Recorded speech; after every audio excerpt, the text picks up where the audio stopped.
Hey everyone, I'm going to introduce you my team, Mars Attacks, which consists of me, Mars, Daniel Warden, Ian, and Richard, and we will be presenting to you the offensive, defensive, and network portions of how we attack the Raven security website and its server, as well as show you the blue team aspect and network analysis portion as well. But right now, I will be sharing with you the offensive aspect of how we attacked the Raven security website on the server, which is going to be called Target 1 in this instance. And I'll be beginning by going a bit over the network topology and critical vulnerability, as well as the port scanning aspect. And Dan will take over and speak about the WordPress security scanner and exploits used. So let me begin by sharing with you the network topology. So what we have here are the 4 machines that are involved in this particular incident. So we use the Kali attacker machine to attack the Target 1 machine. And we are also able to connect with the rest through the switch. And the capstone machine is what installed the Metricbeats, Packetbeats, and Filebeats in order to log all of the things that were going on in the out server, as you can see, which runs the Kibana. And you can see on the right side, their IP addresses and our network address range was 192.168.1.1 through 255. And here are the critical vulnerabilities that we found in Target 1. We have the WordPress user enumeration. That was one of the most critical vulnerabilities found. And it looks for how WordPress responds to specific requests. It was able to find valid user account names on the WordPress server by brute forcing those usernames, as well as another vulnerability we found that was huge, was a weak password. Michael's password was Michael, which is a very simple password to guess. And it was also stored in plain text, which allowed root user password stored in the wp-config.php file, meaning that anyone with read access to this file can gain root access. There was also a vulnerability of sudo access to Python, which allowed Python to launch a shell with root access. And the user had root level access to the entire server because of that. So we began by doing port scanning with Nmap. So Nmap is a network mapper and port scanner that was used to scan the IP addresses, discover hosts, find open ports and services running on a network which are vulnerable to attack. So by using Nmap, we performed active recon on our target's network. So when I began with the command, the nmap-sp, and then the Target 1 machine's network range, we found multiple hosts were up, including Target 1, of course. And we noticed that there were open ports, which was 22, 80, 111, 139, 140, 445, I'm sorry.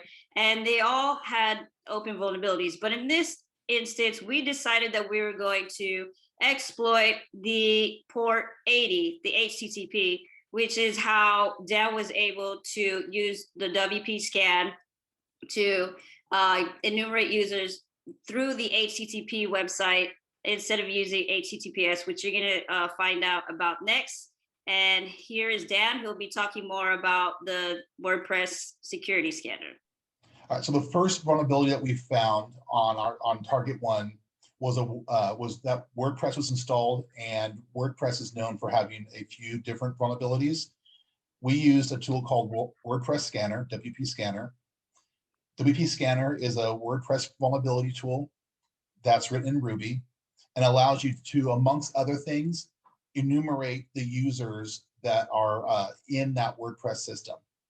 An example of how it does that is it sends requests repeatedly to a WordPress server formatted with HTTP : the website address, and then it's going to do a subdirectory, so / author equals, and then a number, because WordPress stores each author of articles in the WordPress server numerically numbered 1, 2, 3, 4. So WordPress is simple, or I'm sorry, WP Press simply sends the request 1, and then it will come back and with a page that has the author's name, username on that page.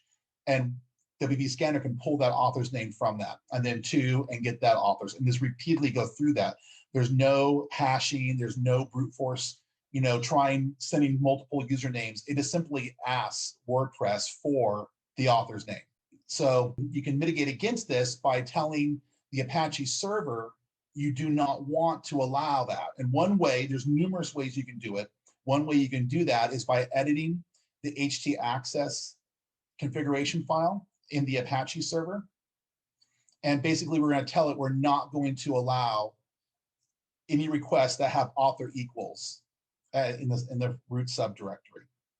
And that is one way of forwarding this WP scan attempt. There's also other ways that you could do it.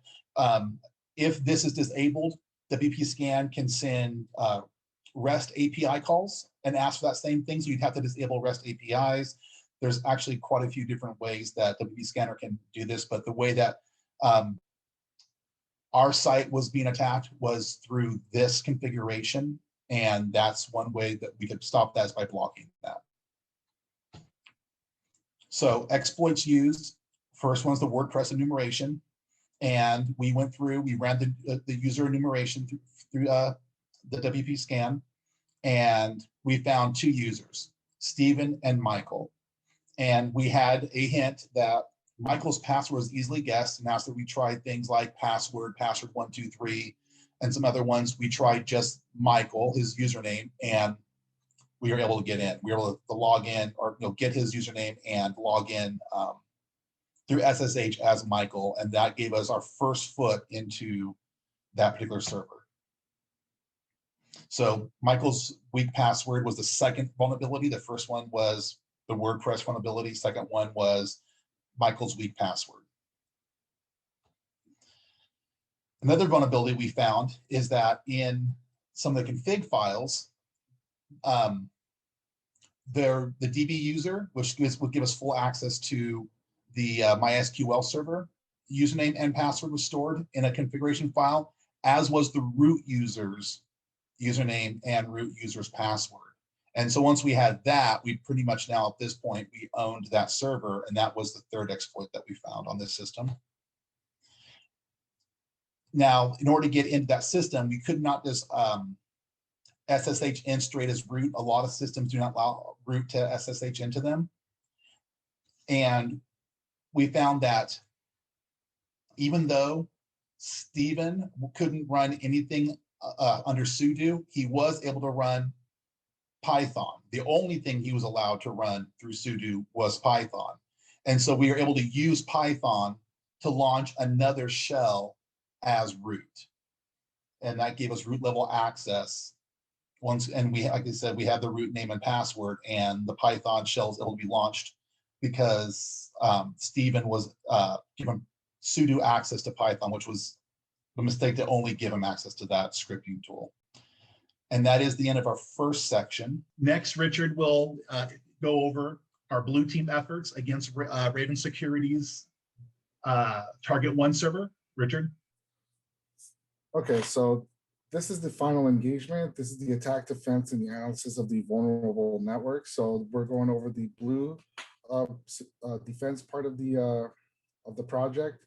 So we're going to go over the critical vulnerabilities from Target 1. And one of the vulnerabilities was the WP scan. It was used as a black box WordPress vulnerability scanner that could be used to scan remote WordPress installations to find security issues. The impact of this was that it allowed us to enumerate a list of usernames to the WordPress website. Another vulnerability we found was MySQL database, which was a configuration file located in the WordPress directory. The password for accessing the database was in plain text. The impact of this was what we were able to grab password hashes of the WordPress website in order to log into the server.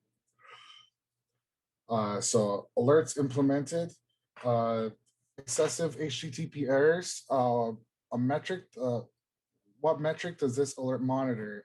Excessive HTTP errors, and the diagram explains when count the group over top 5 is above 400 over the last 5 minutes. So we can see here the request size monitor part of the section was HTTP request size monitor, and it was the part over all the documents above 3,500 for the last minute. So the third part was the usage monitor, or the CPU, which is the max of system process CPU total over all the documents, is above 0.5 for the last 5 minutes. And there's also a diagram here that shows the process over all the documents over the last 5 minutes. The hardening aspect of this, we explained how to patch target one against vulnerability, why the patch works. We would establish account lockouts policies if there were too many failed login attempts with the brute force. How to install it.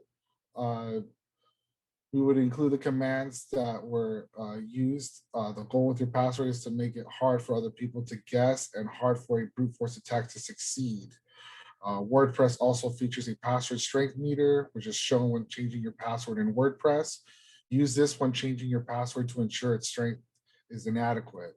We can use the force strong password plugin to force users to set strong passwords.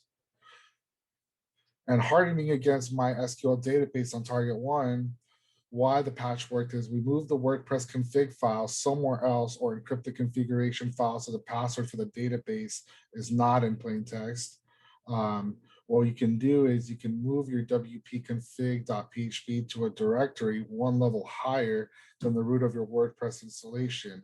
If your WordPress installation is your web root directory, then this moves your wpconfig.php file out of your publicly accessed web directories. This is the command that we used. And this concludes the blue defense part of the team. And now we're going to go to the network part where Ian will be taking over. For the final part of our presentation, we will do a network traffic analysis of packets that we obtained via Wireshark. So this part of the presentation, first we are going to provide a traffic profile, which will have a brief summary of related statistics. And then we will take a look at both normal network activity as well as suspicious network activity. So for the traffic profile, we just have a few bits of relevant information, things like the IPs that sent the most traffic, the most common protocols used, unique IP addresses, relevant subnets, as well as the one malware binary that was located during the analysis. So before we go into the actual examples, let's define what normal and suspicious activity are. We've defined normal activity to be either traffic that can be attributed to business-related activities, so a computer accessing company database, or non-business related traffic of a benign nature. So if an employee decides to browse the news or go to the social media page, that would count. Suspicious activity would be any traffic that can be attributed to intrusions or breaches by malicious actors, which could include something like downloading a piece of malware, or an employee using the company network for engaging in potentially illegal activities like attempting to download copyrighted materials. So an example of normal activity would be this tree connect request where we have two machines on a subnet communicating. One machine is making an SMB2 request to acquire local resources from another machine, and the tree connect is attempting to complete authorization of access to those requested resources. Resources in this case can be files and directories, print resources, etc. And this sort of activity is indicative of normal business activity between two machines on a company subnet. And here we have a screenshot of that in Wireshark. And the second exhibit is an employee-created web server that was found. A DHCP packet was identified coming from an IP on the internal network to the 255.255.255.255 broadcast IP. One of the employees appears to have created their own web server within the company network. It's highly doubtful that this web server is being used for business-related activities, but there isn't any indication that the web server is being used for malicious or illegal activities. Investigation currently shows that the employees are likely using this web server to attempt to hide activities that wouldn't look so good on performance reports. So it's basically spending too much time on Facebook or YouTube while on the clock. And here's a Wireshark screenshot of that exhibit. For suspicious activity, first we are going to start out with malware, that malware that was found. A packet was located for a GET request to an IP address on the external network, which downloaded the June11.dll file. Research shows that this is most likely a variant of the Zloader Trojan, which attempts to steal banking information or other financial credentials from the machine that it infects.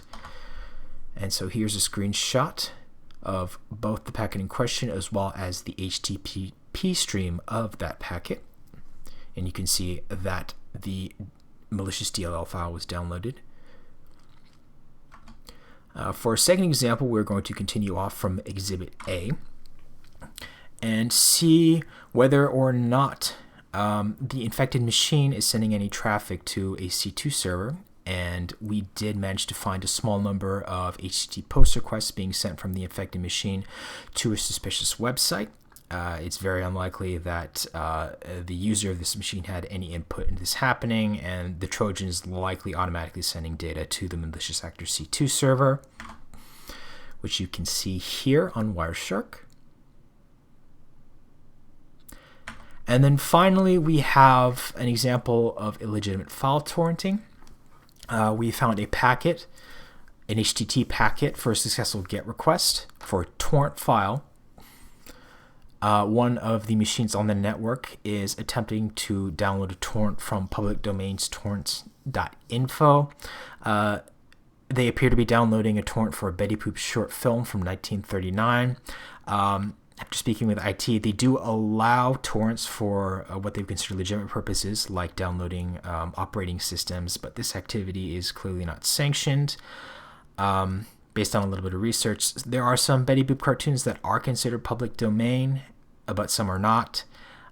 If the person in question is really interested in getting this, they can do the torrent on their own network and face the possible consequences for that. And here is a screenshot of Wireshark of that activity as well. All right, and so for a brief summary of everything that we covered, over the course of the presentation, we reviewed the following. First, we focused on the offensive aspects of the analysis, where we presented a network diagram as well as identified critical vulnerabilities and the tools that were used to find and exploit them. Next, we went over to the defensive side. We identified the alerts that can be used to detect vulnerabilities, as well as providing hardening measures against the exploit that was discovered during Red Team's offensive operations. And lastly, we concluded with a network analysis where we provided a brief traffic profile of packets analyzed with Wireshark, and we analyzed examples of normal and malicious traffic on the network. Thank you so much for your time and attention, and have a great day.